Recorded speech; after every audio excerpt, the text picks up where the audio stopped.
믿음으로 받는 구원입니다. 믿음으로 받는 구원입니다. 이제 34절 우리 같이 읽습니다. 34절입니다. 시작. 예수께서 이르시되 딸아 내 믿음이 너를 구원하였으니 평안히 가라. 내 병에서 놓여 건강할지어다. 아멘. 예수님과의 인격적 관계를 맺은 그 여인은 이제 예수님께서 이 여인을 혈루증을 앓는 이 여자야 라고 하는 것이 아니라 정말 친밀하게 불러주세요. 딸아.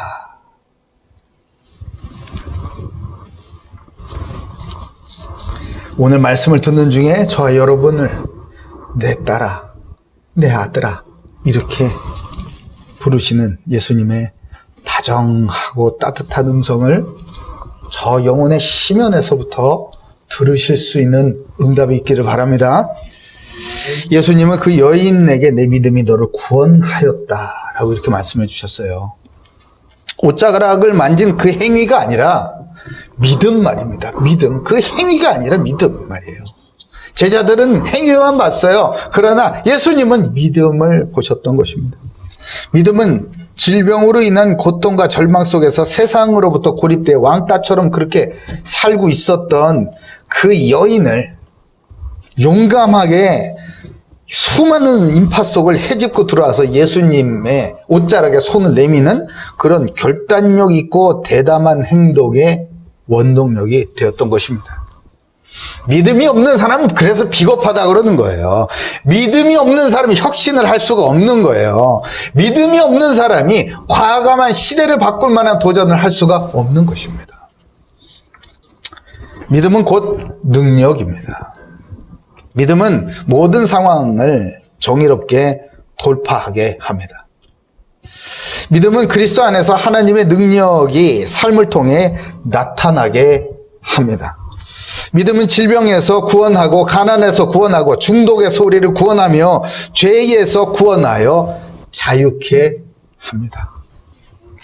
그러므로 믿음으로 도전하면 누구든지 회복과 치유와 승리의 삶으로 변화되는 것이 하나님의 뜻임을 여러분 믿으시길 바랍니다. 예수님이 이 여인에게 내 병에서, 영어 성경에는 affliction 이렇게 돼 있어요. 너의 고통에서예요. 너의 고통에서. 너를 무너지게 하고 너를 자꾸만 어둡고 깊은 저 수렁 속으로 빠져들게 만드는 그 고통, 바로 그 문제, 그것에서 놓여서 건강할지어다. 이렇게 명령하셨습니다. 여러분, 적담하신 것도 아니고요, 권고하신 것도 아니고요, 설득하신 게 아니라 바로 명령하셨습니다. 예수님과의 우리와 예수님과의 인격적인 관계가 회복이 되죠. 하나님 앞에 우리가 어떤 자세로 서야 하는지를 드디어 깨닫고 실천하죠. 그러면요, 하나님께서는 우리를 붙잡고 있는 모든 악한 것들을 향하여서 명령하시기 시작합니다. 하나님께서 명령하시면 그대로 될 줄로 믿습니다. 아멘. 여기서 말하는 건강은요, 우리가 생각하는 이런 육체적인 건강, 막 이런 거 있잖아. 예? 이것뿐만 아니고요, 전인격적으로 영과 마음과 육체의 건전하고 강건한 상태를 의미하는 단어예요. 그러니까 이는 예수님의 바람이 아니라 명령하심이 곧 우리의 온전한 회복을 말씀하시는 겁니다. 예수님께서 명령하셨으니까 이제 이 여인은 그렇게 된 것입니다. 여러분에게 있는 그 12년이나 된 그 혈루증은 도대체 무엇입니까? 여러분을 고통과 실패와 고립으로 빠져들게 하는 그 고질적인 고통의 올무가 도대체 뭐냔 말이에요. 이대로 그냥 살아도 되겠어요? 여러분? 예? 난 정말 이대로 살고 싶지 않아. 이런 간절한 바람이 있습니까? 진정한 변화, 온전한 치유를 간절히 정말로 원하십니까? 그렇다면 우리 이렇게 하십시다. 첫 번째입니다. 믿음을 구하십시오. 믿음을 구하십시오. 믿음이 우리를 구원하는 거예요. 그런데 말이에요. 믿음은 우리의 결단으로 되는 게 아니에요. 우리의 어떤 의지로 생겨지는 게 아니에요. 겸손하고 간절한 그런 믿음이 없이는 안 되는 겁니다. 믿음은 우리의 의지가 아니라 하나님께서 주시는 은혜의 선물이기 때문에 그렇습니다. 하나님께서 우리에게 믿음을 주셔야 해요. 주셔야 해요. 만약에 이렇게 하면 어떡합니까? 만약에 저렇게 하면 어떻게 합니까? 구했는데도 안 주시면 어떡합니까? 도전했는데도 안 되면 어떡합니까? 여러분, 혈루증을 앓던 여인은요, 그런 거 생각할 여유가 없었습니다. 그걸 보고 간절함이라고 그래요. 나의 문제 앞에 선 정직함이라고 합니다. 나에게 소망이 없음을 고백하는 용기라고 하는 거예요. 겸손하고 간절하게 주님, 나는 정말로 변화되고 싶습니다. 더 이상 이렇게 살고 싶지 않습니다. 내게 믿음을 주시옵소서. 이렇게 간절하게 기도하시기를 주님의 이름으로 축복합니다. 두 번째는 믿음으로 이제 도전하세요. 도전하시라고요. 믿음은 주님께서 주실 것입니다. 그건 하나님의 약속이고 은혜예요. 자, 그러면 이제 믿음으로 도전하세요. 도전하세요. 믿음으로 예수님께 손을 내미십시오. 손을 내미시라고요. 말로만 하지 말고, 속으로만 하지 말고요. 여러분의 삶의 패턴을 한번 바꿔보시란 말이에요.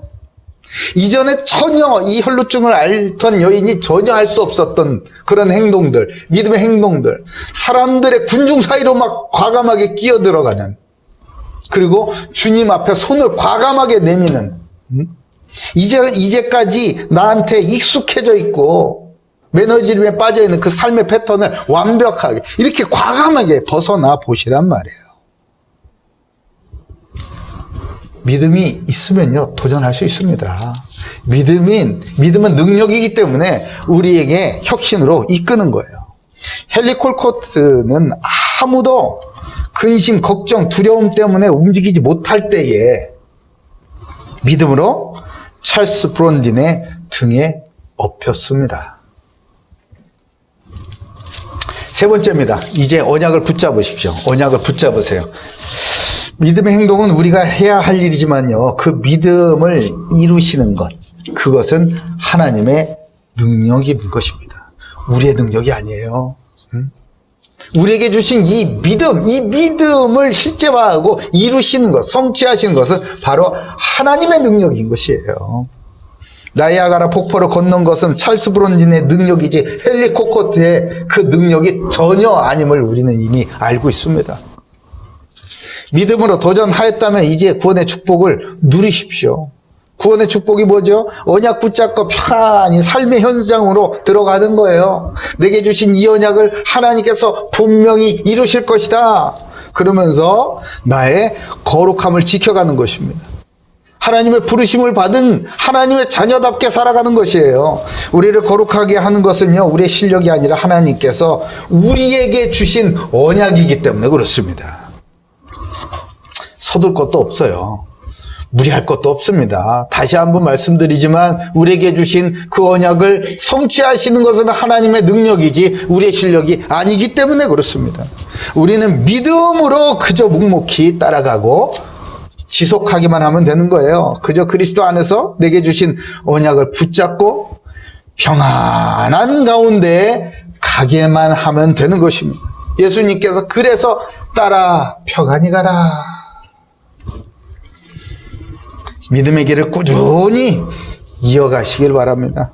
믿음을 구하고 믿음으로 도전하여 구원을 받은 이 12년을 혈루병으로 앓았었던 이 여인처럼 믿음으로 내 병에서 놓여 강건하여져서 참된 평안을 회복하는 예수의 능력을 이번 주에 체험하셔서 하나님의 능력의 증인으로 서시길 주님의 이름으로 축복합니다. 아멘. 주님 감사합니다. 아버지, 우리에게 믿음을 주시옵소서. 아버지, 우리에게 믿음을 주시옵소서. 그 믿음으로 도전하겠습니다. 주님께서 부르실 때에 주님께서 앞서가신 그 길을 따라서 우리의 발걸음을 옮겨가고 우리의 삶을 교정하고 고쳐서 언약을 붙잡고 주님을 따라서 뚜벅뚜벅 가감하고 용감하게 나아가겠사오니 우리를 붙들어 주시옵소서. 주님께서 주신 언약을 붙잡고 삶의 한복판으로 우리의 현장으로 가겠사오니 우리가 평안히 가겠사오니 주님 우리에게 주신 놀라운 그 능력, 그 언약들을 하나님의 능력으로 이루어지게 하여 주시옵소서. 감사드리오며 살아계신 예수 그리스도 이름으로 기도 올리옵나이다. 아멘.